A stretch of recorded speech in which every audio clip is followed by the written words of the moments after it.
Well, good morning, everyone. Thanks for coming down to Maritime Safety Queensland's Brisbane Marine Operations Base. I'm with Kel Dillon, who's the General Manager. We know about 2 weeks ago now an unprecedented rain event struck our state, particularly the southeast. The wettest February we've seen in our state for 130 years. Higher rainfall across the city of Brisbane. Higher rainfall than the 1974 floods. We know streets and roads turned into creeks, creeks turned into rivers, and the Brisbane River itself turned into a raging, unstoppable torrent of water.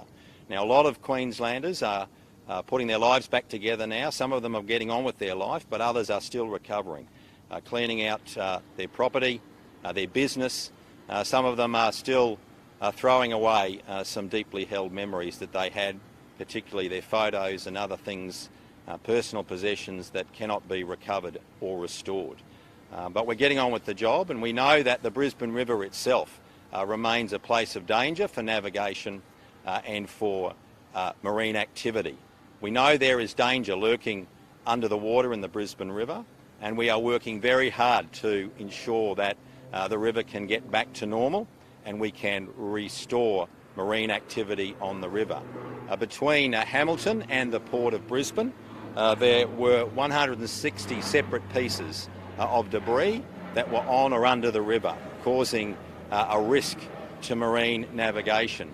There were 60 navigational aids, buoys and beacons that were damaged, and they are brought here to be repaired, and some of them are already being repaired and being put back into place. So the impact on our river and on our local economy is significant. Of course, the Port of Brisbane is one of the biggest and the most important port, the biggest and the most important port in Queensland. Before the flood, there were about 2,500 ship movements each year out of the port. This port facilitates $50 billion in trade for Queensland each year. But the port staff and other marine officials have been working very hard to restore the capacity of the port. About 20 ship movements each and every day out of the port. We're already back to 17 each day, and that's terrific. We're still having problems with some of the debris on the sides of the river, which means some of the larger container vessels, 300 metres or greater in length, still can't access the port. And until that debris is cleared, we'll still have trouble getting back to those 20 a day. But the port is now back to operating 24 hours a day, which is a great thing for our state. Very importantly, we need our ports to operate. Why? Because that allows us to engage in the commerce and the trade in particular that will generate the funding we need to restore our state to its full strength, its full economic strength. So whether it be Gladstone, Dalrymple Bay, the Port of Brisbane, we need these ports operating to full capacity, and that will allow our state to return to normal. So happy to take questions on that. Kel's happy to take questions on that as well. But we're heading in the right direction, and like the rest of the southeast, our port is getting back on its feet as quickly as possible, and that'll be a great thing for Queensland.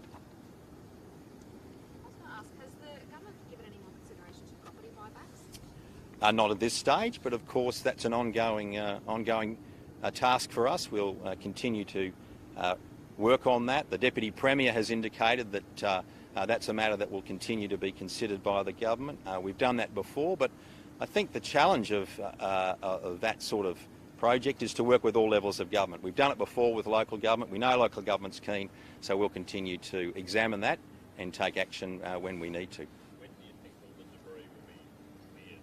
Kel, do you want to comment on that? Yeah, look, it's hard to know exactly. We're certainly getting on top of it now. We're up to about 1,100 tonnes of material cleared off the river surface. We're finding a lot on the bottom. We've got about 160 unknown objects from sort of Hamilton Reach down towards the port that we've got to clear. It's obstructing shipping, and we're obviously moving around it as much as we can, but a lot of stuff to still come out of the river yet. Some's hard, some's easier than others, of course. So we've got to the easier stuff on the surface and the more accessible stuff. But getting it all off the bottom is quite a task. We've got our teams, Port of Brisbane teams, hydrographic survey teams. We've got the Royal Australian Navy here as well, which we're very grateful for. Both hydrographic survey people and their clearance divers to help clear all that debris. But it's quite a task. I would suggest weeks yet. Can you talk to the process of finding and removing that debris? Yeah, so first of all, I mean, some was more obvious than others, of course, but the height of the river on top of bike paths and bikeways and all around pontoons and other bits and pieces, yachts, pontoons, people's jet skis, all kinds of material, tree roots, tree stumps, all those sorts of things. Obviously, the floating objects are easier to identify, and then we prioritise, of course, the shipping channels and berthing boxes because that's the ones that obstruct shipping coming in. So we deal with those first, and then we deal with the less risky ones as we work our way down from there. So look, we eased the restrictions just a little bit to allow.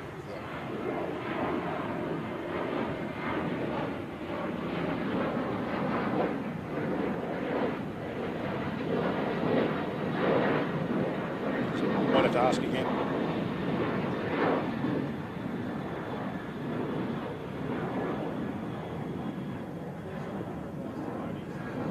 Look, at this stage, we've eased restrictions just slightly for people that need to be on the water to address moorings and on their yachts and other bits and pieces.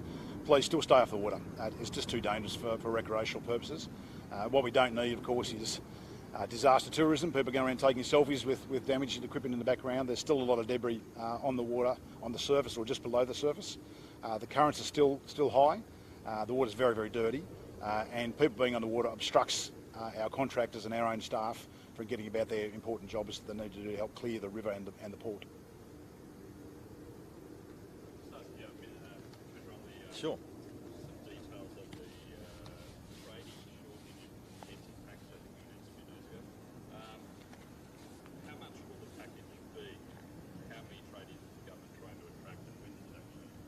Well, I'll leave that to the Premier, and the Premier's pulling that together.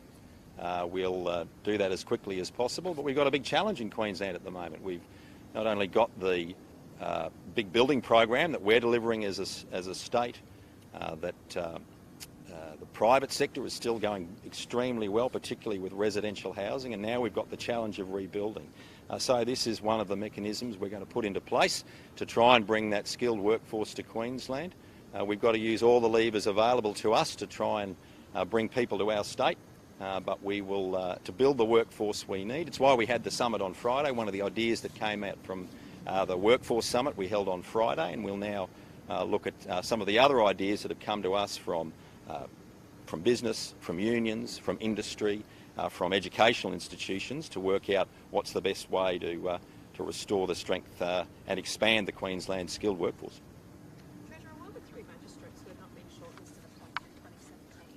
Well, let me just say that since 2016 we've had the most robust appointment process, the most robust appointment process Queensland's ever had for the appointment of judicial officers.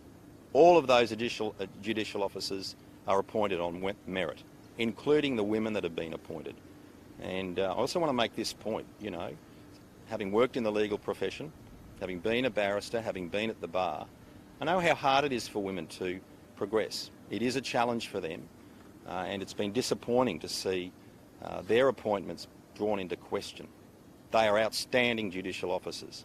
They've got great qualifications, and no one has questioned the merit of those appointments, the merit of those individuals, or their capability and capacity.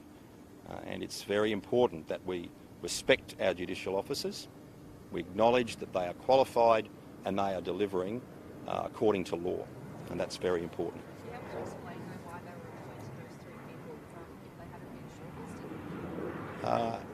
Those matters should be put to the appropriate appointment authority and the Attorney General.